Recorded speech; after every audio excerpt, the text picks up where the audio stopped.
You're standing over the ball. Your hands are locked tight around the grip. You take a big breath. You swing as hard as you possibly can, and the ball squirts off the toe and dribbles into the rough about 40 yards ahead. And somewhere behind you, some quiet old man half your size steps up, makes a swing that looks like he's barely awake, and launches it past you like it's nothing. I lived that. For years I believed the swing was about power, about muscle, about wanting it badly enough. I was wrong, and being wrong cost me thousands of dollars and about a decade of my golfing life. The truth is that an effortless swing isn't something you're born with. It's a feeling you can build with 3 simple drills, and it was mapped out clearly almost 100 years ago before the modern lesson industry decided complexity paid better. I'm going to give you all 3, and I'm going to trace them back to a man who lost his leg in 1916 and still outplayed men with 2 good legs by swinging instead of hitting.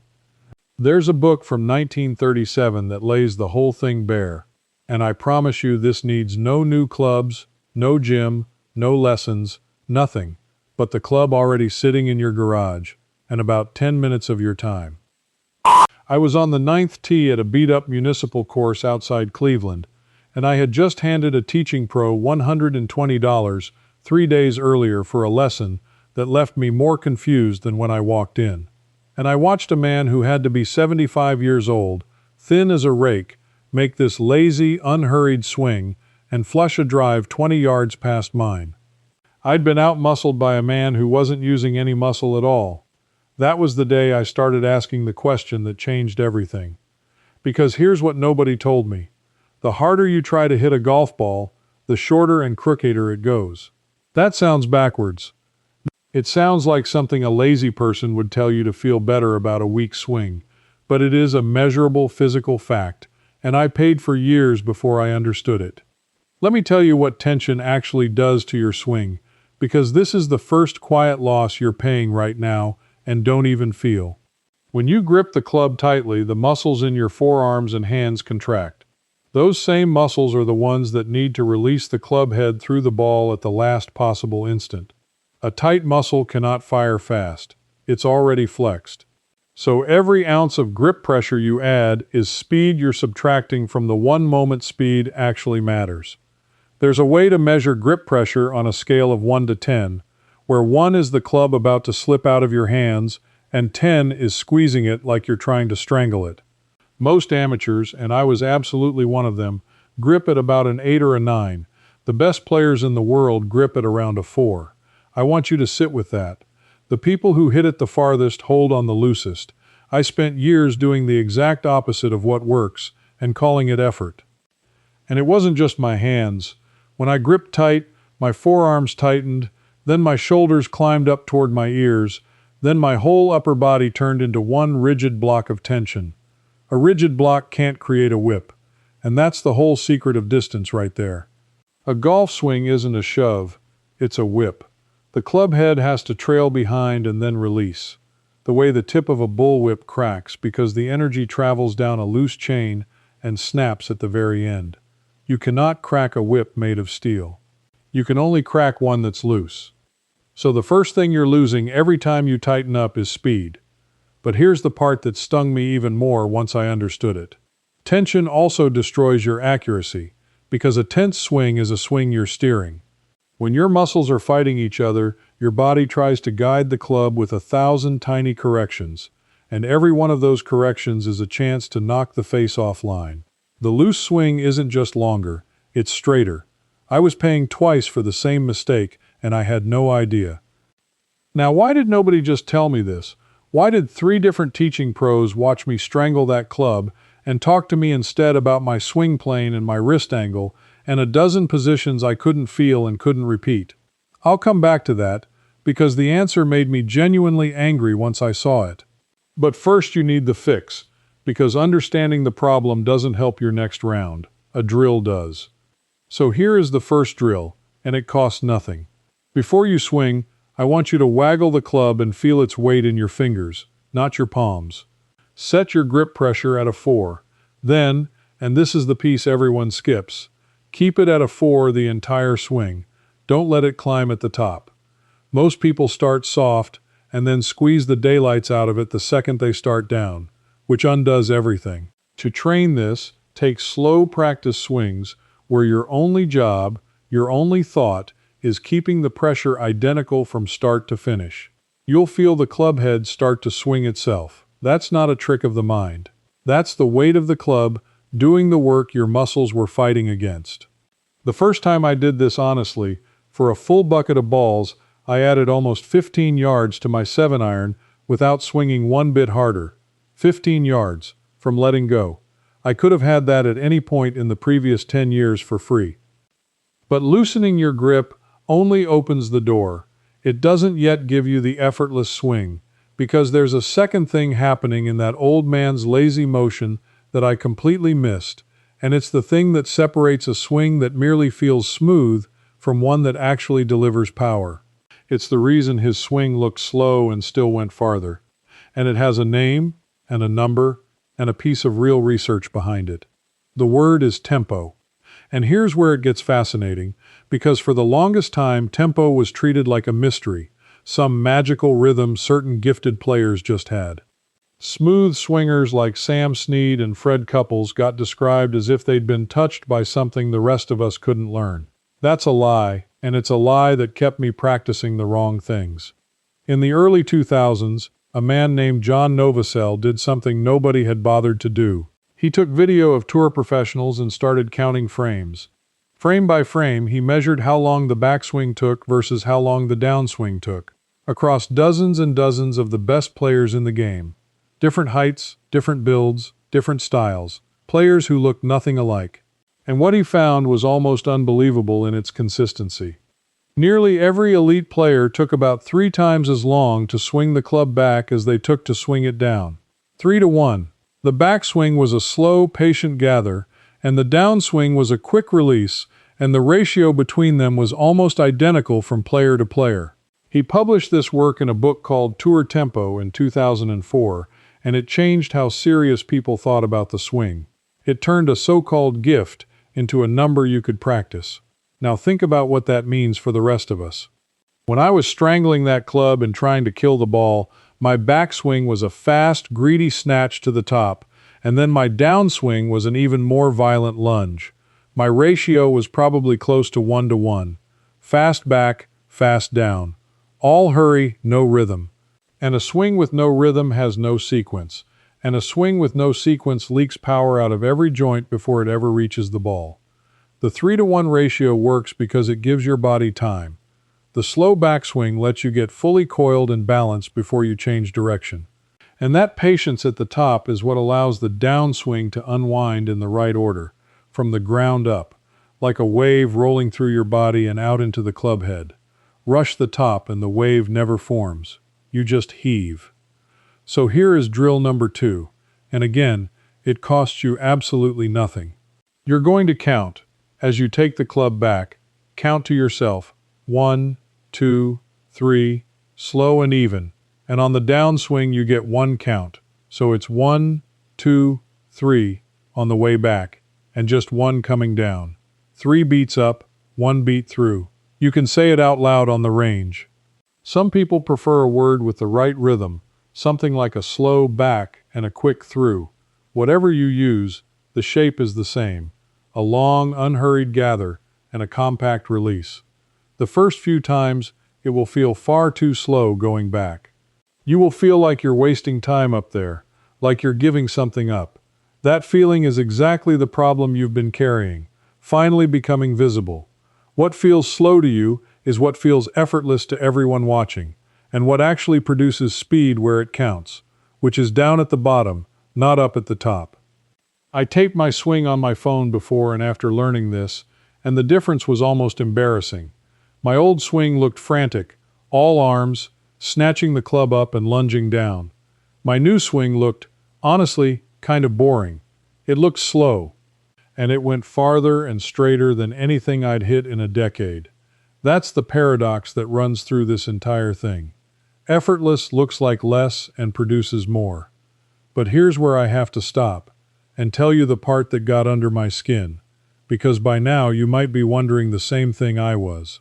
If grip pressure and tempo are this simple, this cheap, and this old, why is nobody teaching it first? Why did I spend all that money getting told about positions I couldn't feel, while nobody mentioned the two things that actually would have helped me the next morning? And the answer is uncomfortable. Simple, free things are very hard to sell. A teaching pro who tells you to loosen your grip and count to 3 has just given away the store in one lesson. There's no package of 10 sessions in that. There's no reason to come back. But a swing broken into 15 positions, each one needing its own drill, its own correction, its own follow-up appointment, that's a business. That's recurring revenue. I'm not saying every instructor does this on purpose. Many are good and honest. But the whole structure of the industry rewards complexity, because complexity keeps you dependent and keeps you paying. Before I get to him, let me stop for a second, because if these 3 drills are finally making sense, there's a way to lock them in for good. Picture yourself next Saturday, standing over that same ball, only this time your hands are soft, your tempo is patient, and you already know exactly why the last shot flew the way it did, instead of guessing. That's the whole reason I put everything I learned into the Complete Swing System, an instant PDF you can read tonight. First Swing hands you the fundamentals. 90% of beginners skip, and teaches you to read your miss, so you can diagnose exactly what went wrong on every shot instead of standing there confused. Deep Swing takes you into the hidden mechanics, the real hip sequencing drills, and that right elbow move almost nobody teaches at the range. And the full collection, all 3 volumes, is the complete Foundation to Advance roadmap, with over 420 pages of real content, every major swing flaw diagnosed and fixed. Here's how you check me for free tonight. Before you spend a dime, build Ernest Jones's weight on a string, then pick up a club and try to make it feel the same, exactly like the drill I just gave you, and watch how your hands go soft on their own. If that one feeling clicks, the books just give you the rest of it, laid out step by step. The fastest way to get the books is to scan the QR code right there on your screen, or go to the link in the description or the pinned comment. And that 7 core fundamentals framework is what fixes adult beginners in 30 days of deliberate practice, no matter what week you're watching this. Now, back to the man who proved all of this with one leg. And it's not just the lessons. Think about how much money gets pointed at your golf swing every single year. The new driver that promises 20 more yards for $599. The training aid you strap to your arm, the weighted club, the launch monitor, the subscription app. I have a closet, an actual closet, full of gadgets I bought chasing a feeling that 2 free drills eventually gave me. I added it up once and stopped at more than $3,000, and I quit counting because it made me sick. $3,000 trying to buy my way to something that was never for sale, because it was a skill the whole time, not a purchase. The industry does not want you to know that the swing was essentially solved by men who had wooden shafts and no video and no launch monitors and no $500 drivers. Those men understood something we've been distracted away from. And there's one man in particular I need to tell you about, because his story is the proof that ties this whole thing together, and it's about to become the most useful thing you've ever heard about a golf swing. But before I get to him, I want to talk directly to you if you're sitting there thinking, this isn't really for you. Maybe you're older, maybe your back isn't what it was. Maybe you've never been athletic, and you've made peace with being the worst player in your foursome. Maybe you're watching this thinking these drills are for people with more flexibility, more strength, more time than you have. I want you to hear me clearly. This next part was built for exactly you, because the whole point of an effortless swing is that it takes less out of your body, not more. It is the single best thing that can happen to a golfer who can't rely on youth or strength anymore. The man I'm about to tell you about proved that with one leg. His name was Ernest Jones.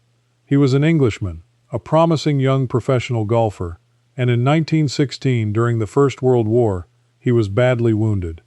Doctors amputated his right leg below the knee.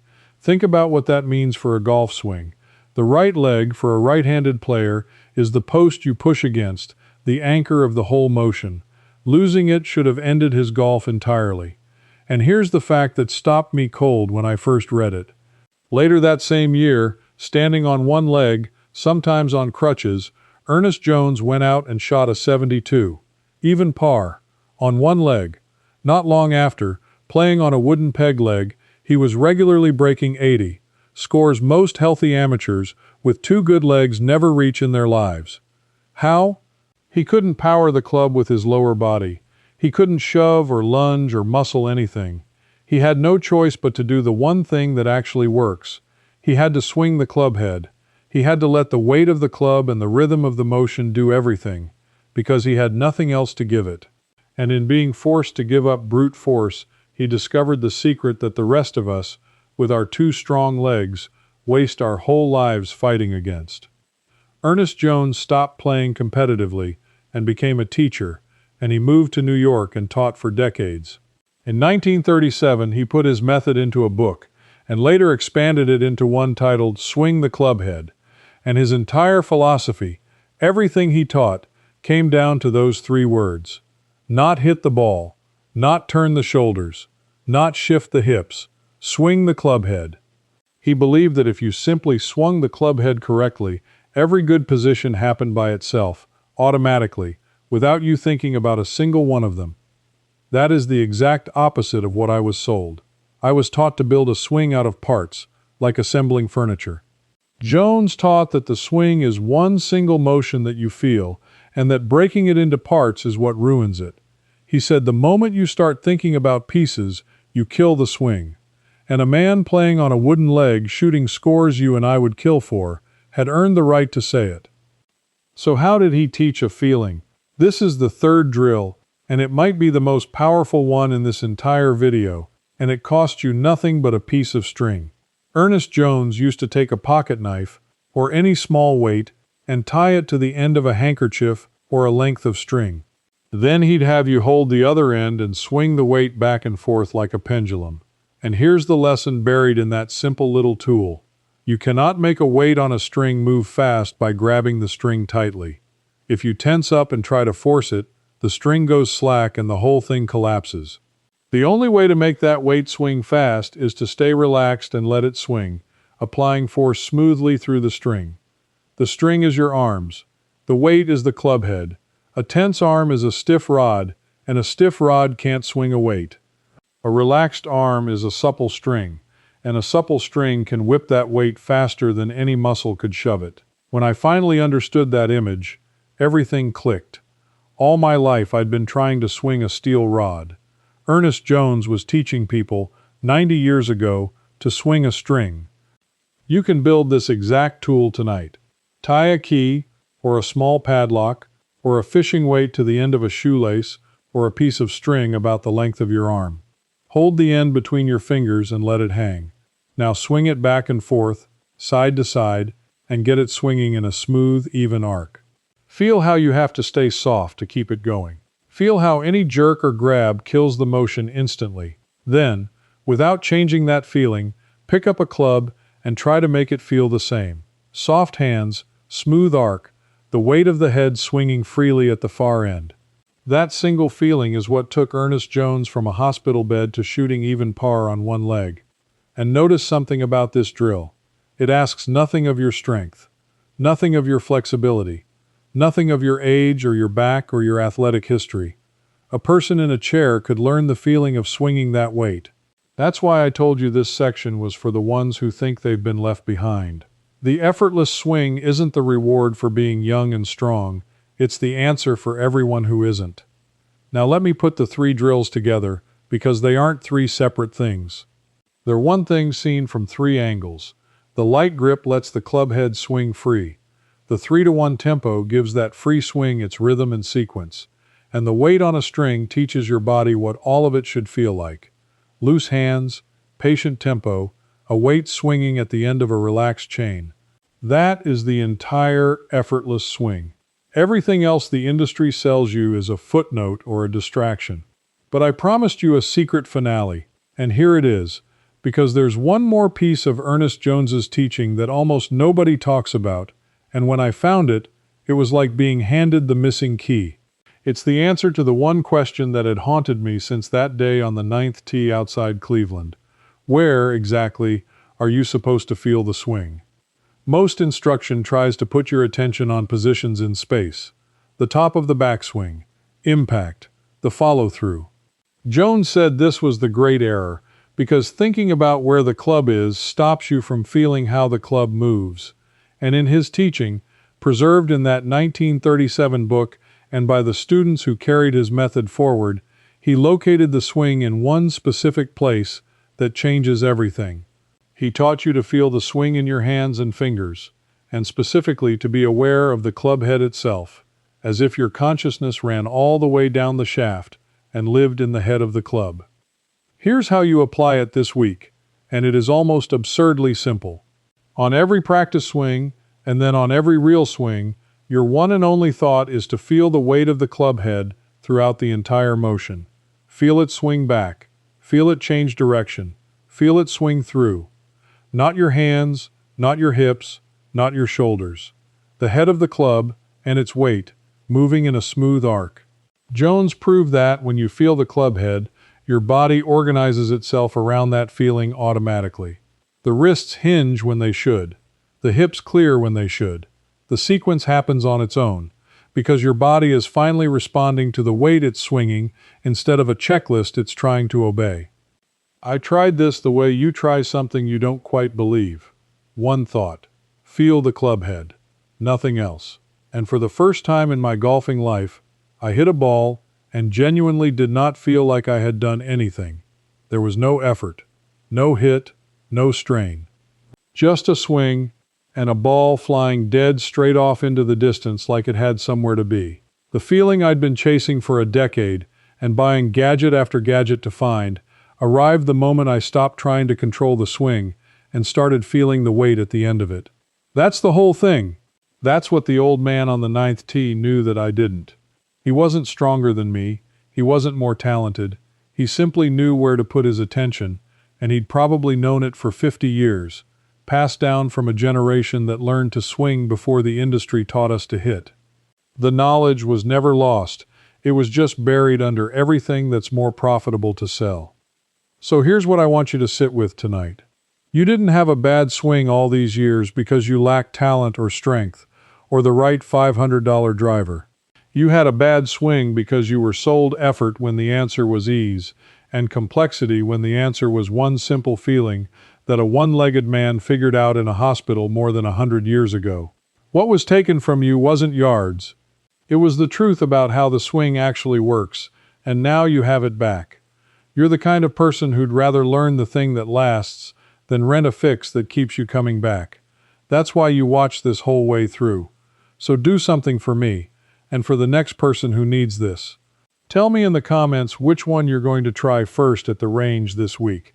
The 4 out of 10 grip pressure, the 3-to-1 counting tempo, or Ernest Jones's weight on a string. Just leave the one word, grip, tempo, or string, so I know which one spoke to you. I read them, and I answer. And if you're done paying for what earlier generations knew for free, stay with me, because this is exactly what we do here. We dig up the methods that worked before someone figured out how to sell you the hard way instead. Next time, I'm going to show you the forgotten short game secret that made putting almost automatic for the players of the 1930s, using a single drill you can do on your living room carpet, and it will save you more strokes than any lesson you've ever paid for. Don't let anyone sell you effort again, when the answer was ease the whole time. Before you go, let me tell you where this really opens up. Inside, I continue this video, walking you through every drill step by step. And if something isn't clicking, you ask me directly, and I answer you myself, no bots. You won't be alone either. You'll belong with practical folks like you inside the Old Ways Almanac. Just point your phone's camera at the code on screen. Cancel anytime, one click. I'd love to see you in there. Now that your swing feels easier, let me show you the one simple tip that ties it all together and quietly transforms everything. It's starting right here, so stay with me and watch this next.